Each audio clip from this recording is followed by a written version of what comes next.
പൗലോസിൻ്റെ ചതി അലീന തിരിച്ചറിയുന്നു. അതായത് പൗലോസാണെങ്കിൽ യാതൊരു ഭാവമാറ്റവുമില്ലാതെ നമ്മുടെ സ്റ്റാൻലി പറഞ്ഞത് കേൾക്കാതെ അതിരാവിലെ തന്നെ പൗലോസിന് ഇഷ്ടമുള്ള രീതിയിൽ ജോലിയും കാര്യങ്ങളൊക്കെ ചെയ്യാണ് കേട്ടോ. അതുകൊണ്ട് അലീന അവിടേക്ക് ചെല്ലുകയാണ്. എന്താ പൗലോസേട്ടാ ജോലി ചെയ്യുന്നത്, എന്നെ അനുസരിക്കാൻ തയ്യാറായോ എന്ന് ചോദിക്കുന്നത് കാണാം.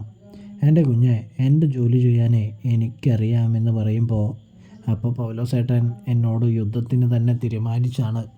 എന്തായാലും പൗലോസേട്ടൻ ഈ അടുക്കളയിൽ നിന്ന് ഇറങ്ങിപ്പോണം എന്ന് പറയുന്നത് കാണാൻ സാധിക്കുന്നുണ്ട്. ഒരു ദിവസം സമയമുണ്ട് നിങ്ങൾക്ക് മാറാൻ, അല്ലെങ്കിൽ നിങ്ങൾ ഈ വീട്ടിൽ നിന്ന് പുറത്താവും എന്നേക്കുമായിട്ട് എന്ന് പറയുന്നത് കാണാനായിട്ട് സാധിക്കും. ഇതേ സമയമാണെങ്കിൽ പൗലോസിനെ അടുക്കളയിൽ നിന്നും പിടിച്ച് പുറത്താക്കുകയാണ് അലീന. നിങ്ങൾ അവിടെ പോയി എന്ത് ഗൂഢാലോചന നടത്തിയിട്ടും യാതൊരു കാര്യവുമില്ല എന്ന് പറയുന്നുണ്ട്. അങ്ങനെ ഡ്രൈവറും കൂടാതെ തന്നെ ബാക്കിയുള്ളവരും തമ്മിൽ എന്തോ ഒരു വലിയ ഗൂഢാലോചനയും റീതാമയെ വിളിക്കാനായിട്ടും തുടങ്ങുകയാണ്.